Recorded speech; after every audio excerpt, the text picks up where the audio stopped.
संगत जी, ये मेरा दूसरा शुक्राना सत्संग है। संगत जी, पहला शुक्राना सत्संग मैंने इसी प्लेटफॉर्म पे भेज चुकी हूँ, जिसमें कि मैंने बताया था कि गुरुपा ने कैसे मुझे खुद से कनेक्ट किया, कैसे मुझे बड़े मंदिर बुलाया और कैसे लंगर प्रसाद ग्रहण करवाया।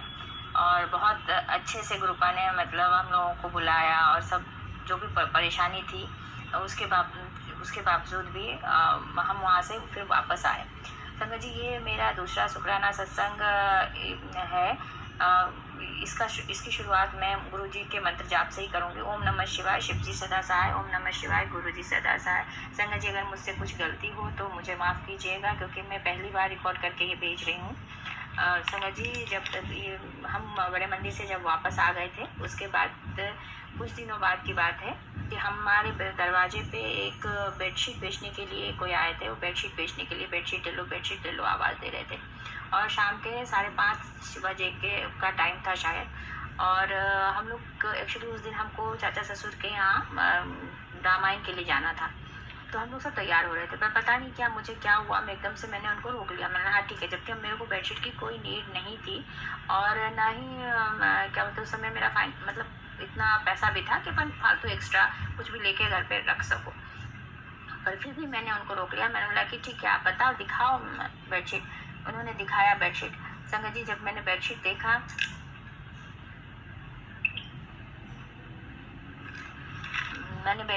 संगत जी, तो हम बार्गेन कर रहे थे, जैसे अपनी आदत होती है, किसी को बिठा लेते हैं तो ये नहीं ऐसे करके हम कर रहे थे। पर फिर भी वो बहुत ही इतने अच्छे से दिखा रहे थे कि ये देखो, ये कॉटन का है, ये सिल्क का है, इसमें ये मिक्स है, ऐसे करके वो हमको बता रहे थे कि देखो, आप कहीं बाहर से लोगे तो इतने कम में आपको नहीं मिलेगा। प्राइस भी हम जो बोल रहे थे उस पर वो रेडी हो जा रहे थे। इस तरीके से हम देख रहे थे। पर फिर मेरे को ऐसा लगा कि यार, ऐसा ना हो कि मैं नहीं ले रही हूँ बेडशीट तो इनका नुकसान ना हो जाए, इतना टाइम इनका वेस्ट हुआ, यहाँ बैठे हैं। तो इसलिए फिर मैंने पड़ोस में एक आंटी जी हैं, उनको भी बुला लिया। मैंने बोला, आ जाओ, बेडशीट देखना हो तो देख लो। वो भी आ गई और हम देखने लगे। देखते देखते हमको 1-2 बेडशीट पसंद आया तो हमने उनसे ले लिया। मैंने ठीक है, आप ये बेडशीट हमको दे दो। उन्होंने उसके अलावा उन्होंने मुझे एक बेडशीट अलग से दिया। बोले, ये बेडशीट आप जरूर रखो। मैंने बोला ठीक है। उतनी देर में एक और आंटी जी आ गई बेडशीट वाले को देख करके। उन्होंने कहा कि अरे, बेडशीट है क्या? तो बोले कि हाँ, हमको भी चाहिए करके। उन्होंने पूछा कि वुलन बेडशीट है क्या आपके पास? उन्होंने कहा कि हाँ है वुलन बेडशीट। और उन्होंने एक वुलन बेडशीट, एक ही बेडशीट था। तो अंकल जी ने बोला कि नहीं, ये बेडशीट मैं तभी दूंगा जब आप पूरा बेडशीट लोगे, मतलब क्योंकि एक बेडशीट के अंदर 2 बेडशीट था तो काट के नहीं देना चाह रहे थे। उन्होंने बोला कि नहीं, हम तब देंगे जब आप ये दोनों लोगे। तो आंटी जी ने कहा कि नहीं, मैं तो एक ही लूंगी आपसे। तो जो बेचने आए थे उन्होंने कहा कि ठीक है, आप ले लो तो एक ले लो, एक जो है ये ले लेंगी। मतलब बहुत कॉन्फिडेंस के साथ वो ऐसा बोल रहे थे कि नहीं ये ले लेंगी। मतलब उनको इतना कॉन्फिडेंस था कि नहीं, अगर कुछ भी ऐसी चीज़ है जो कोई दूसरा नहीं ले रहा तो ये तो ले लेंगी। मैंने बोला भी उनको कि आप इतने कॉन्फिडेंस के साथ बोल रहे हो कि ले लेंगी, मैं कहाँ से लूँगी, अभी मेरा बजट नहीं है। पर फिर भी हमको ऐसा लगा कि नहीं ठीक है, 2 तो बेडशीट हम लोगों ने ले लिया। हाँ, वो बेडशीट दे करके फिर चले गए। नहीं, जब वो बैठे थे ना संगत जी, तब वो बहुत ऐसी बातें कर रहे थे, जैसे कि उस दिन क्या हुआ था संगत जी, जब मैंने खाना बनाया तो खाना ज़्यादा बन गया था।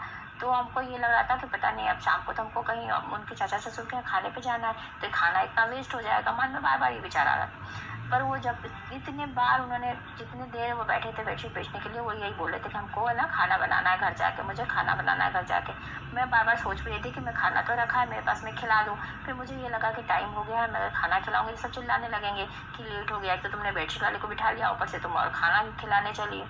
इसलिए फिर मैं उनको कुछ बोल ही नहीं पा रही थी। बस मैंने ये कहा कि क्यों, आपके घर में कोई है नहीं क्या खाना बनाने वाला, आपको क्यों बनाना जाके?